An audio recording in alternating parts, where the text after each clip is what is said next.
ಯಾವುದು ಜನಾರ್ದನ್ ರೆಡ್ಡಿ ಅವರು ಹೂಯೆ ಮಟ್ಟಾಕಕ್ಕ ನಾನು ಸತೀಶ್ ಅವ್ರನ್ನ ಮಟ್ಟಾಕಕ್ಕ ನಾನೇ ಅಣ್ಣ ಒಬ್ಬೂರು ರಾಜ ಒಬ್ಬೂರಿನಲ್ಲಿ ಗುಲಾಮ.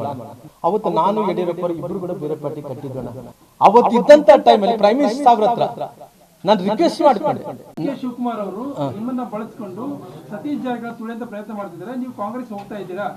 ಅಣ್ಣ ನಾನು ಭಾರತೀಯ ಜನತಾ ಪಾರ್ಟಿದಲ್ಲಿ ಇದ್ದಂತವನ್ನ ಬಹಳ ಕ್ಲಿಯರ್ ಆಗಿ ಹೇಳ್ತಾ ಇದ್ದೀನಿ.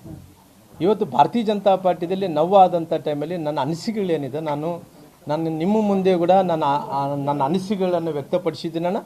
ಹಂಗಾಗಿ ಅವರು ಊಹೆ ಇರ್ಬೋದು, ಯಾವುದು ಜನಾರ್ದನ್ ರೆಡ್ಡಿ ಅವರು ಊಹೆ ಅಂದ್ರೆಗಿನ ಅವ್ರನ್ನ ಮಟ್ಟಾಕಕ್ಕ ನಾನು ಸತೀಶ್ ಅವ್ರನ್ನ ಮಟ್ಟಾಕಕ್ಕ ನಾನ್ಯಾರು ಸತೀಶ್ ಅವ್ರ ಮಟ್ಟಕ್ಕೆ ಅವ್ರ ಪಾರ್ಟಿಯಲ್ಲಿ ಅವ್ರು ದೊಡ್ಡವರು, ನನ್ನ ಪಾರ್ಟಿಯಲ್ಲಿ ನಾನು ದೊಡ್ಡವನಣ್ಣ.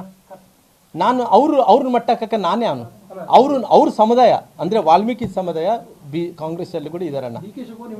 ಅಣ್ಣ ಯಾವತ್ತು ಕೂಡ ಯಾರಿಗೆ ಬೇಕಿದ್ದಾರೆ 137 ಗೆದ್ದಾರಣ್ಣ. ನಮ್ಮ ಇವತ್ತು ಸೋತಂತವನ್ ರಾಮ್ಲು ಸೋತಂತವಣ್ಣ. ಅಲ್ಲ ಪ್ರಬಲ ನಾಯಕರಾದ್ರೆ ಕೂಡ ನಾನು ಏನ್ ಮಾಡಕ್ಕಾಗುತ್ತೆ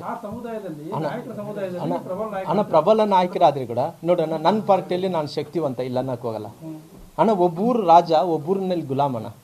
ನಾನು ಈ ಪಾರ್ಟಿಯಲ್ಲಿ ಕಿಂಗ್ ಆಗಿರ್ಬೋದು, ಈ ಪಾರ್ಟಿಯಲ್ಲಿ ಪ್ರಬಲ ನಾಯಕರ, ಆ ಪಾರ್ಟಿಯಲ್ಲಿ ನಾನು ಸೊನ್ನೆನೆ.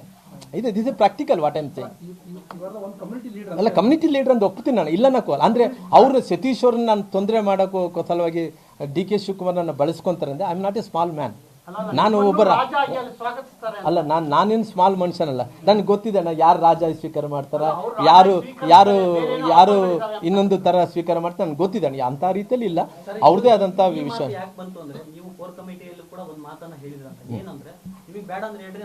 ಹೌದಣ್ಣ, ಹೌದಪ್ಪ ನಿಜ ಅಣ್ಣ.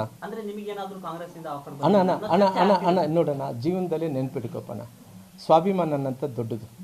ಸ್ವಾಭಿಮಾನ ದೊಡ್ಡದಾದಂಥ ಟೈಮಲ್ಲಿ ಅವತ್ತಿನ ಸಂದರ್ಭದಲ್ಲಿ ಪಕ್ಷ ಕಟ್ಟುವಂಥ ವಿಚಾರದಲ್ಲಿ ಅವ್ರು ಜನಾರ್ದನ್ ರೆಡ್ಡಿ ಅವರು ಹೇಳ್ತಾ ಇದ್ರಲ್ಲಿ ಏನಂದೇಳಿ, ನಾನು 13 ವರ್ಷ 14 ವರ್ಷ ನಾನು ರಾಜ್ಯದಲ್ಲಿ ಇದ್ದಿಲ್ಲ, ನಾನು ಬೇರೆ ಕಡೆ ಈ ಬಳ್ಳಾರಿ ಬರಲಾರ್ದಂಥ ನಿಷೇಧ ಆಗಿತ್ತು ಸುಪ್ರೀಂ ಕೋರ್ಟು.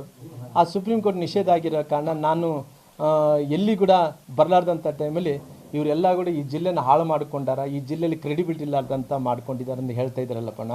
ನಾನೇನು ಹೇಳ್ತಾ ಇದ್ದೀನಿ, ಜನಾರ್ದನ್ ರೆಡ್ಡಿಯವರು ಅವರು 14 ವರ್ಷಗಳ ಕಾಲ ಅವ್ರು ಇದ್ದಿಲ್ಲ, ಇಲ್ಲ ಅನ್ನಕ್ಕೆ ಹೋಗಲ್ಲ. ಆದರೆ ರಾಮುಲು ಅವರು ಪಾರ್ಟಿ ಬೆಳೆಸೋಂಥ ವಿಚಾರ ಬಂದಂಥ ಟೈಮಲ್ಲಿ, ಪಾರ್ಟಿ ವಿಚಾರ ಬೆಳೆಸೋಂಥ ಟೈಮಲ್ಲಿ ಒಂದು ಪ್ರಾಮಾಣಿಕವಾದಂಥ ಪ್ರಯತ್ನವನ್ನು ಕೂಡ ಮಾಡಿದ್ವಿ, ಪ್ರಾಮಾಣಿಕವಾಗಿ ಕೆಲಸ ಕೂಡ ನಾವು ಮಾಡಿದ್ವಿ. ಅವ್ರು ಇಲ್ಲಾರ್ದಂಥ ಟೈಮಲ್ಲಿ ಕೂಡ ಪಾರ್ಟಿಯನ್ನು ಕಟ್ಟೋಂಥ ಕೆಲಸ ಕೂಡ ನಾವು ಮಾಡಿದ್ವಿ. ಹಂಗಾಗಿ ಅವ್ರು ಹೇಳಿದಂಥ ವಿಚಾರ ನೋಡಿದಂಥ ಟೈಮಲ್ಲಿ ಎಲ್ಲೋ ಒಂದು ಕಡೆ ದುರುದ್ದೇಶ ಭಾಳ ಸ್ಪಷ್ಟವಾಗಿ ಕೇಳ್ತಾ ಇದ್ದೆ. ದುರುದ್ದೇಶದಿಂದ ರಾಮುಲು ಅವ್ರನ್ನ ಅವತ್ತು ದೊಡ್ಡ ಮನುಷ್ಯ ಆಗಬೇಕಾಯಿತು. ಇವತ್ತು ಅವರು ಏನೋ ಒಂದ್ಸರಿ MLC ಆಗ್ಯಾನ, ಒಂದ್ಸರಿ ಮಿನಿಸ್ಟರ್ ಆಗ್ಯಾನ, ಇವತ್ತು MLA ಆಗ್ಯಾನ ಗಂಗಾವತಿಯಿಂದ, ಇವತ್ತೊಂದು ಮಿನಿಸ್ಟರ್ ಆಗ್ಯಾನ. ನಾನು ಹತ್ತತ್ರ ನಾನು 6 ಬಾರಿ ಆಗಿದ್ದೀನೇನೋ ಗೊತ್ತಿಲ್ಲಣ್ಣ, ನಾನು 4 ಬಾರಿ ಮಂತ್ರಿ ಆಗಿದ್ದೇನೆ. ಅಂದರೆ ಇದನ್ನು 4 ಬಾರಿ ಇದನ್ನು ಪ್ರಶಸ್ತಿ ಅಲ್ಲ. ಅಂದರೆ ಅವರು ಇವತ್ತು ಈ ರಾಮುಲು ಅವರು ಕಷ್ಟದಲ್ಲಿದ್ದಂಥ ಟೈಮಲ್ಲಿ ಎಷ್ಟು ಸೇವೆ ಮಾಡೋದು ಮರ್ತೋಗಿದ್ದಾರೆ. ಅವ್ರು ಹೇಳ್ತಾರೆ 14 ವರ್ಷ ಹಿಂದ್ಗಡೆ ನಾನು ಫಸ್ಟ್ ಮಂತ್ರಿ MP ಆಗಿದ್ದು 2014ರಲ್ಲಿ MP ಆದಣ್ಣ. 14ರಲ್ಲಿ MP ಆದಂಥ ಟೈಮಲ್ಲಿ ನಾನು ಪಕ್ಷ ಒಂದು ಸ್ವಂತ ಪಾರ್ಟಿ BSR ಪಾರ್ಟಿ ಅಂತ ಕಟ್ಕೊಂಡಿದ್ದಣ್ಣ. ಪ್ರೈಮ್ ಮಿನಿಸ್ಟರ್ 13ರಲ್ಲಿ ಕಟ್ಕೊಂಡಂಥ ಟೈಮಲ್ಲಿ ನಾನು ಬೀದರ್ದಿಂದ ಬೆಂಗಳೂರು ತನಕ ಕೂಡ ಪಾದಯಾತ್ರೆ ಮಾಡಿದೆ, ಸ್ವಾಭಿಮಾನ ಸಲ ಪಾದಯಾತ್ರೆ ಮಾಡಿದೆ. ನನ್ನ ಬ್ಯಾಕ್ಗ್ರೌಂಡನ್ನು ಹೇಳ್ತಾ ಇದ್ದೀನಿ, ಸ್ವಾಭಿಮಾನ ಸಲ ಪಾದಯಾತ್ರೆ ಮಾಡಿದಂಥ ಟೈಮಲ್ಲಿ ಅವತ್ತು ಪ್ರೈಮ್ ಮಿನಿಸ್ಟರ್ ಸಾರು ಇನ್ನೂ ಘೋಷಣೆ ಆಗಿದ್ದಲ್ಲ, ಪ್ರೈಮ್ ಮಿನಿಸ್ಟರ್ ಅಂತೇಳಿ ನಮ್ಮ ಮುಂದಿನ NDA ಪ್ರೈಮ್ ಮಿನಿಸ್ಟರ್ ಅಂತೇಳಿ ಘೋಷಣೆ ಮಾಡಿದ್ದಲ್ಲ. ಅವತ್ತು ಗೋವಾದಲ್ಲಿ ರಾಜನಾಥ್ ಸಿಂಗ್ ಅವರು ಏನು ಮಾಡಿದ್ರು, ಮುಂದಿನ ಪ್ರಧಾನಮಂತ್ರಿಗಳು ನರೇಂದ್ರ ಮೋದಿಜಿಯವರು ಅಂತೇಳಿ 14ರಲ್ಲಿ ಘೋಷಣೆ ಮಾಡಿದ್ರು. ನಾನು 14ರಲ್ಲಿ ಘೋಷಣೆ ಮಾಡಿದಂಥ ಟೈಮಲ್ಲಿ ಅವತ್ತು ನನ್ನ ಪ್ರೈಮ್ ಮಿನಿಸ್ಟರ್ ಸಾಹೇಬರು ಕರೆದ್ರು. ಅವತ್ತು ನಾನು ಯಡಿಯೂರಪ್ಪ ಅವರು ಇಬ್ಬರು ಕೂಡ ಬೇರೆ ಪಾರ್ಟಿ ಕಟ್ಟಿದ್ದೋಣ.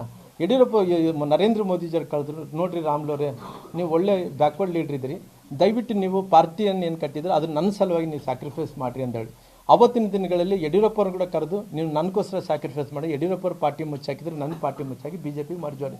BJP ಮಾಡಿದ ನಂತರ ಅವತ್ತು ಯಾರಿದ್ರಣ್ಣ, ಇವರು ಯಾರನ್ನ ಇದ್ರೇನಣ್ಣ, ಜನಾರ್ದನ್ ರೆಡ್ಡಿ ಅವರು ಜೈಲಲ್ಲಿದ್ದರು. ಏನಪ್ಪಣ್ಣ, ಅವತ್ತು ಜನಾರ್ದನ್ ರೆಡ್ಡಿ ಜೊತೆಯಲ್ಲಿ ಆಲ್ಮೋಸ್ಟ್ ನಾಗೇಂದ್ರ ಅವರು ನಮ್ಮ ಪಾರ್ಟಿಯಲ್ಲಿದ್ದ ಜೈಲಲ್ಲಿದ್ದರು. ಅನೇಕ ಮಂದಿ ಬಳ್ಳಾರಿ ಜಿಲ್ಲೆಯಲ್ಲಿ ಇದ್ದಂಥವ್ರು ಎಲ್ಲರೂ ಜೈಲಲ್ಲಿದ್ದರಪ್ಪ ಅವತ್ತಿನ ಸಂದರ್ಭದಲ್ಲಿ. ಅವತ್ತು ಇದ್ದಂಥ ಟೈಮಲ್ಲಿ ಪ್ರೈಮ್ ಮಿನಿಸ್ಟರ್ ಸಾಹೇಬ್ರ ಹತ್ರ ನಾನು ರಿಕ್ವೆಸ್ಟ್ ಮಾಡಿಕೊಂಡೆ, ಸರ್ ನಮ್ಮ ಪಾರ್ಟಿಗೆ ದೊಡ್ಡ ಅಸೆಟ್ ಇವರೆಲ್ಲ ಕೂಡ, ಪಾರ್ಟಿ ಜನಾರ್ದನ್ ರೆಡ್ಡಿ ಇದು ಬಿಗ್ ಅಸೆಟ್. ಜನಾರ್ದನ್ ರೆಡ್ಡಿನ ಅಷ್ಟು ನಾವು ಒಳಗಡೆ ಇರೋದು ಸರಿಯಲ್ಲ. ಅವನ ಪಾಪ ಭಾಳ ದಿನಗಳ ಕಾಲ ಇವತ್ತು NDA ಗೌರ್ಮೆಂಟು, ಮನಮೋಹನ್ ಸಿಂಗ್ ಅವರು ಪ್ರಧಾನಮಂತ್ರಿಗಳು 2018ಗಿಂತ ಮುಂಚೆ 14ರಿಂದ 18 ತನಕ ಕೂಡ ಅವತ್ತು ಇಂಡಿಯಾ ಗೌರ್ಮೆಂಟ್ ಇತ್ತು. ಇಂಡಿಯಾ ಗೌರ್ಮೆಂಟ್ ಇದ್ದಂಥ ಟೈಮಲ್ಲಿ ಅವ್ರು ಒಳಗೆ ಹಾಕ್ಯಾರ ಸರ್. ಹೆಂಡತಿ ಮಕ್ಕಳು 4.5 ವರ್ಷ ಆಯಿತು ಜನಾರ್ದನ್ ರೆಡ್ಡಿ ಒಳಗಡೆ ಇದ್ದು. ದಯವಿಟ್ಟು ಬಿಡಿಸ್ರಿ ಅಂದ್ರೆ ಈಗ ಅವತ್ತು ಲಾ ಮಿನಿಸ್ಟರ್ ಬಂದು ಅರುಣ್ ಜೇಟ್ಲಿ ಅವರು ನಮ್ಮ ಮಧ್ಯೆ ಇಲ್ಲ, ಅನಂತಕುಮಾರ್ ನಮ್ಮ ಮಧ್ಯೆ ಇಲ್ಲ, ಸುಷ್ಮಾ ಸ್ವರಾಜ್ ನಮ್ಮ ಮಧ್ಯೆ ಇಲ್ಲ.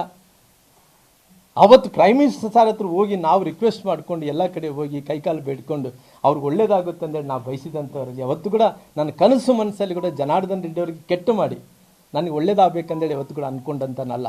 ಹೆಚ್ಚಿನ ವಿಡಿಯೋಗಳಿಗೆ ಪ್ರತಿಧ್ವನಿ ಯೂಟ್ಯೂಬ್ ಚಾನೆಲ್ ಸಬ್ಸ್ಕ್ರೈಬ್ ಮಾಡಿ, ಬೆಲ್ ಐಕಾನ್ ಕ್ಲಿಕ್ ಮಾಡಿ.